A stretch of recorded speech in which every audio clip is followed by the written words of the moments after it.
Baik, ini ada yang bertanya, kalau mau menguburkan jenazah sebaiknya diadzani atau tidak? Adzan itu untuk panggilan sholat. Kemudian apalagi yang Nabi menganjurkan untuk adzan selain panggilan sholat? Nabi pernah bersabda, idza ra'aitum ghaulan, kalau kamu melihat ghaul, hantu, fa'adzinu, maka kumandangkanlah adzan. Meskipun ini panggilan sholat, tapi karena Nabi perintahkan, maka boleh ketika melihat penampakan lalu adzan, itu boleh. Karena memang salah satu fungsi adzan itu sebagaimana disebutkan oleh Nabi, itu setan akan berlari sampai hatta la yasma at-ta'dzin. Jadi sehingga tidak mendengarkan suara adzan. Jadi sampai setan tersebut tidak mendengarkan suara adzan. Walahu durat, dan setan ini akan terkentut-kentut karena mendengarkan suara adzan. Maka di situ disebutkan hatta la yasma'at ta'dzin, sampai tidak mendengarkan suara adzan. Jadi dia akan berlari sejauh-jauhnya agar tidak mendengarkan adzan.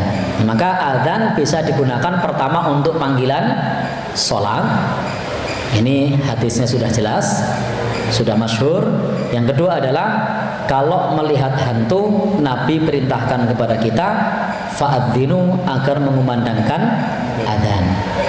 Dan kalau pertanyaannya adalah apakah ketika menguburkan jenazah perlu diadzani, maka memang ada hadis yang menjelaskan hal tersebut. Sayangnya hadis ini isnadnya batil. Hadis ini adalah hadis palsu. Di dalam hadis tersebut disebutkan seperti ini, la yazalul mayyit yasma'ul adzan. Jadi mayit itu senantiasa mendengar suara adzan.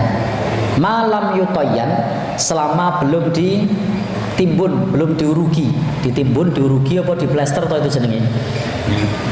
Jadi di situ disebutkan bahwasanya la yazalul mayyit yasma'ul adzan, senantiasa mayit itu mendengarkan adzan malam yutoyan, selama belum ditimbun, belum diplester, belum diurugi, maka itu mayit mendengar adzan. Tapi hadis ini isnadnya batil. Sehingga karena ini isnadnya batil sebagaimana yang dikemukakan oleh Imam Ibnu Hajar, sehingga tidak bisa diamalkan. Andai pun hadis ini sahih, hadis ini bukan perintah mengadzankan jenazah, tapi hadis ini adalah khobar, kabar bahwa mayit masih bisa mendengarkan adzan sebelum ditimbun pakai tanah. Jadi bukan perintah adzan, tapi informasi andai pun sahih.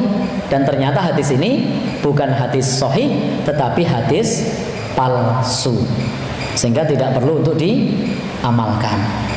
Hadis yang sahih ada misalnya mayit itu masih mendengarkan Qur'ani alihim, mendengarkan suara sendal orang yang mengantarkan jenazah. Apakah ini perintah untuk mendengarkan sandal, agar kalau kita keluar dari pemakaman sandal itu ceplek gitu biar dengar? Bukan, ini bukan perintah, tapi Nabi mengabarkan dia masih mendengar suara sendal.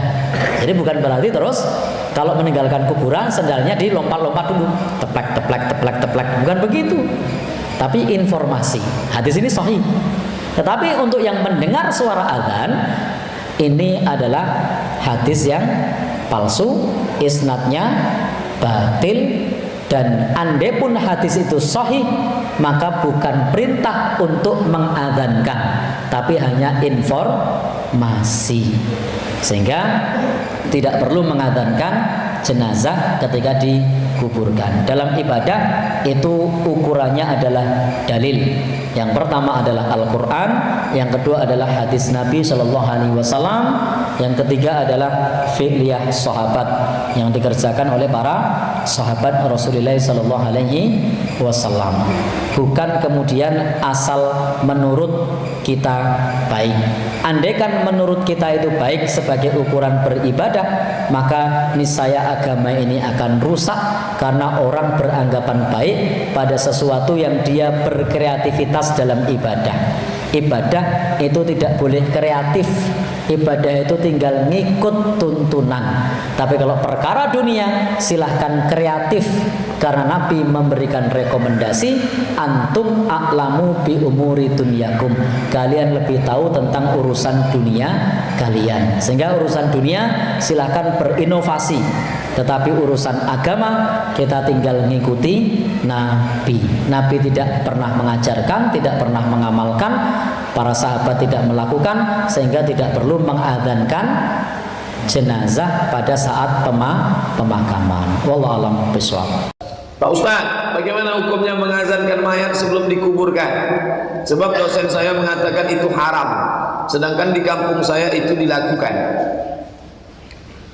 Dosen kamu, dosen bapak, dosen antum yang mengatakan haram ini, dia dalilnya dua saja, Quran hadis, Quran hadis. Tak ada di Quran, tak ada di hadis, haram. Mana Qurannya? Mana hadisnya? Tak ada, itu haram. Sedangkan orang yang mengazankan mayat itu, saya tak berani mengharamkan. Saya buka balik kitab mazhab Syafi'i. Ini yang membuatnya siapa? Mazhab Syafi'i. Apa kitabnya? Buka kitab-kitab klasik, saya jumpai kata dia dalilnya qiyas. Quran, hadis, ijma', qiyas. Apa qiyasnya? Kalau lahirnya diazankan, maka matinya diazankan. Itu dalil mereka qiyas. Apakah Ustaz Abdul Somad nanti kalau mati kami azankan? Tak usah. Jadi kalau saya mati, tak usah azankan. Makcik saya meninggal, saya pas di samping kubur. Kak saya ada di situ. Abdul Somad, iya Pak. Kami azankan atau tidak? Tak usah azankan. Tapi saya tak menyalahkan orang yang mengazankan, karena dia ikut pendapat ulama. Ulama itu berpendapat berdasarkan dalil. Nah, ini tentang masalah bagaimana dalil suatu kaum, dan saya menghormati itu. Tapi kalau tak ada di hadis, tak ada ijma', tak ada qiyas, orang kita saja memandai-mandai, oh itu tak boleh, haram. Ini bukan yang memandai-mandai, ada dalam kitab mazhab Syafi'i, ijtihad ulama. Mengenai pengurusan jenazah, Buya, kita diwajibkan atau fardu kifayah, yaitu memandikan, mengkafani, menyolatkan, dan menguburkan. Yang ingin kami tanyakan mengenai menguburkan jenazah, Buya. Di lapangan itu ada, ketika menguburkan jenazah, ada kalimat azan dan iqomah. Setahu kami bahwa azan dan iqomah itu digunakan untuk sholat 5 waktu atau sholat wajib. Itu bagaimana hukumnya, atau bagaimana ketika dikuburkan, mayit dikuburkan itu dikumandangkan azan dan iqomah tersebut? Mohon penjelasannya, Bu ya. Terima kasih. Wassalamualaikum warahmatullahi wabarakatuh. Waalaikumsalam warahmatullahi wabarakatuh. Azan dan iqamat bukan sebuah kewajiban. Bahkan tentang kesunahannya di antara ulama kita beda pendapat. Jadi jangan kita mempermasalahkan urusan semacam ini. Yang benar adalah nanti sedekahnya dan sebagainya itu ya, menerawat dengan benar. Adapun masalah azan itu tidak usah jauh-jauh, kita beritahu supaya kita tidak meributkan hal semacam ini. Seorang alim besar di dalam mazhab Syafi'i seperti Ibnu Hajar Al-Haytami. Jadi Ibnu Hajar kalau sudah bicara tentang fikih, Ibnu Hajar Al-Haytami. Lah, beliau mengatakan tidak disunahkan adzan. Ulama kita. Jadi bukan urusannya orang sesat dan tidak sesat dalam urusan adzan ini. Bukan urusan. Jadi yang nggak diadzani nggak ada masalah. Akan tapi di situ ulama-ulama juga, ulama besar yang banyak mengatakan mengiaskan adzan ini seperti kias. Adapun nanti kias ini masalah ditolak dan tidak, ini bahasan para fuqaha. Dikiaskan dengan waktu keluar dari pindah alam, dari alam rahim ke alam dunia diadzani, maka dari alam dunia ke alam barzah diadzani. Ini kias. Biarpun Ibnu Hajar sendiri menolak yang demikian ini, dan banyak ulama-ulama kita ahli sunnati wal jamaati asy'ariyati yang menolak juga tentang hal ini. Jadi perbedaan ini biasa di antara kalangan para ulama. Jadi jangan sampai ini menjadi sebab kita bermusuhan. Adapun yang mengadakan adzan itu memang aja tadi disamakan dengan keluarnya daripada alam barzah menuju alam dunia menuju alam barzah, maka diadzani yang demikian itu supaya masalah kias. Adapun nanti ini babnya adalah masalah bab kias, bagaimana membatalkan kias, apakah boleh, ini kerjaan para mujtahidin. Yang jelas di alam nyata terjadi dua pendapat. Jadi yang mengatakan tidak ada adzan bukan saja orang akidah sesat, adalah orang benar. Jadi tolong, ini adalah masalah ilmiah di kalangan kita ahli sunnati wal jamaah ini yang bermadhab, dari ulama yang bermadhab. Tidak bicara orang yang anti madhab, yang bermadhab pun mengatakan ini. Jangankan 4 madhab, 1 madhab Syafi'i terjadi 2 perbedaan pendapat. Jadi hendaknya bagaimana? Jika Anda masuk kampung yang tidak pakai adzan, sudah biarkan. Tapi kalau Anda masuk kampung yang adzan, sudah adzan, tidak ada masalah, kan? Kemudian bisa masuk bab masalah zikir. Ada masalah pembid'ahan ini adalah tidak gampang. Babnya bid'ah, bab sendiri ini. Ada pembahasan tentang bid'ah. Jadi kami hadirkan di sini 2 pendapat supaya Anda legowo, tidak mudah mencaci, menyalahkan orang. Ulama begitu berkata. Ada 2 pendapat dalam hal ini. Ada pun mengatakan tidak pakai adzan, sengaja kami sebutkan ulama besar dalam mazhab kitab Imam Syafi'i, Ibnu Hajar Al-Haytami. Dan termasuk tokoh-tokoh besar hari ini juga ikut pendapat ini ada.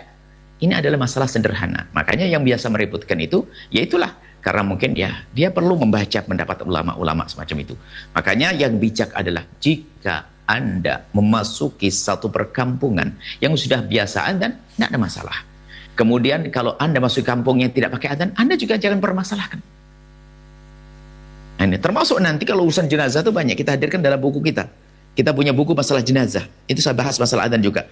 Kemudian ada kitab jenazah, tolong kitab kecil masalah jenazah, perawatan jenazah. Kemudian juga masalah letaknya mayat. Mayat laki-laki itu kepalanya di kiri atau di kanan. Nah ini gitu. Kadang ribut di satu kampung, ya kan? Karena di kiri atau di kanan. Sebab kaidahnya adalah hendaknya di bagian kanan itu yang paling banyak. Berarti kan kepalanya harus taruh di kiri. Sebab kalau menghadap mayat ke jenazah laki-laki kan ke arah kepala.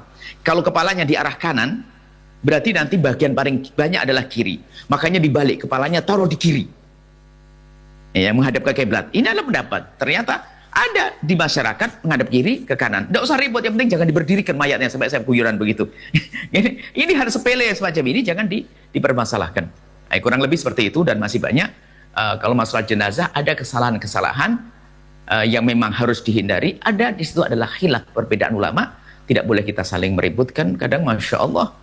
Seolah-olah sesuatu yang sunnah menjadi seperti wajib, sehingga kalau tidak melakukannya dianggap wah sampai di kuburan rame gara-gara meletakkan gak boleh gitu, sampai tikar bagus dimasukkan ke dalam dikubur. Angkat saja tikar, bisa jadikan di gardu atau di pondok, bisa duduk santri biar nggak kedinginan. Kan ada tikar dimasukkan, tikar yang biasa membungkus jenazah itu dimasukkan. Ini sayang kan tikar bagus ya, dipakai di luar atau di musola bisa untuk sholat, kurang lebih semacam itu. Jadi jangan sampai kita ribut. Sementara para ulama sudah menjelaskan dan memang dalam yang ditanyakan tadi ada 2 pendapat, tinggal Anda sebagai orang yang bijak masuk kampung kayak apa. Satu, adakah dalil mengazani orang yang meninggal saat dikuburkan? Saya belum dapat ya. Belum dapat. Mungkin karena keterbatasan pengetahuan saya tidak mengetahui dalil-dalilnya, dan biasanya saya kalau belum dapat saya tidak mengamalkan karena saya belum tahu. Di teman-teman yang tahu tolong tunjukkan kepada saya supaya nanti saya bisa teliti. Kalau benar insya Allah saya sampaikan dan mungkin saya amalkan. Kalau kemudian tidak ada dalilnya, maka saran saya lebih baik meninggalkannya daripada mengerjakan sesuatu yang tidak ada tuntunannya. Itu saran saya. Kalau dalil untuk mengazani saat dilahirkan itu masih ada, walaupun ulama beda pendapat, tapi ada dalilnya. Ya ada dalilnya. Sampai beberapa imam termasuk misalnya kita tunjukkan ada Imam An-Nawawi, termasuk Ibnu Qayyim Al-Jauziyah, beliau termasuk yang menguatkan pendapat itu. Jadi Nabi SAW pernah mengadzani Al-Hasan dan Al-Husain saat dilahirkan. Dan itu masih normal, masih logis. Apa diantara logisnya? Karena fungsi adzan itu bisa mengusir setan. Mengusir setan. Sedangkan sunnah Nabi ketika bayi itu dilahirkan, maka didoakan diantara doanya menjauhkan dia dari setan. Allahumma inni a'udzubika bikalimatika tammah min kulli syaitanin wa hammah. Kan? Min kulli syaitanin wa hammah wa lammatin wa hammah.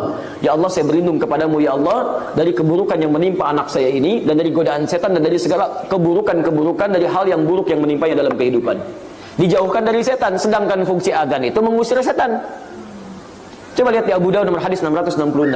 Idza udzina, kalau adzan dikumandangkan, fafarra syaitanu wa alaihi dhurat, maka setan itu lari sambil terbirit-birit. Jadi kalau adzan berkumandang setan lari.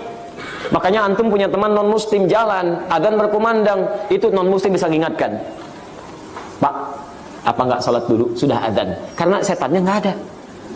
Faidah tuwiba, kalau adzan selesai dikumandangkan, ada setan balik lagi menggoda orang lain. Makanya orang Islam bisa jawab, tenang, baru adzan, belum qomat, setan balik lagi. Sama qomat juga begitu. Sampai Anda akan sholat, saat akan sholat biasa, tapi begitu takbir kata Nabi, udkur kada, setan itu akan berkata, ingat ini ya, ingat itu ya. Nggak percaya, silahkan nanti saat zuhur. Begitu Anda takbir, di benak Anda akan muncul banyak hal yang akan diingat. Ingat ini, ingat ini. Sampai ada juga ingatan, ingat kata Ustadz Adi, setan itu menggoda, padahal setan. Begitu goda. Hatta la yashghal musalli kam raka'atan yusalli. Sampai ada orang sholat tidak sadar berapa rakaat sedang menunaikan sholatnya. Itu kata Nabi. Makanya ketika Maryam dilahirkan, bapak ibunya berdoa. Quran surah ketiga ayat 36. Wa inni sammaituha Maryama wa inni u'idzuha bika wa dzurriyyataha minasyaitonir rajim. Jadi kalau dalam saat keadaan dia masih hidup, baru dilahirkan, itu kesunahannya ada. Walaupun ulama beda pendapat, itu nggak ada masalah. Anda mau ngamalkan silakan, tidak juga nggak ada masalah. Karena fungsi adzan itu satu mengusir setan, kedua memanggil orang sholat. Makanya diperdengarkan kalimat-kalimat thayyibah supaya dewasanya terbiasa mendengar kalimat itu. Tapi kalau sudah meninggal dunia, orang meninggal dunia itu, maaf, satu, sudah nggak sholat lagi. Makanya ketika antum adzan, dia nggak akan dengar untuk sholat, nggak ada. Yang kedua, setan nggak goda orang meninggal. Nggak ada kerjaan setan godain orang meninggal. Masya Allah, sudah meninggal masih digoda juga. Setan itu punya masalah itu, ya, stres setannya itu. Jelas ya? Jadi kalau saya pribadi, saya tidak mengamalkan itu, tidak mengamalkan. Dan bagi yang mengamalkan, coba saya sampaikan dalilnya, nanti saya coba lihat ya. Kita harus objektif menilai. Kalau memang ada dalil, kita perhatikan, kita lihat. Kalau kekuatannya sahih, bahkan sahih sekali, ya kita bisa amalkan. Kalau misalnya di bawah itu, misalnya lemah, bahkan maudhu, bahkan palsu, ya kita tidak usah amalkan. Ya, jadi tidak usah repot-repot. Jangan takut kehilangan fadilah. Jangan takut kehilangan fadilah. Fadilah itu justru ada ketika kita berpegang pada tuntunan yang benar, dalil yang kuat, dan kita yakin dalam mengamalkannya. Paham?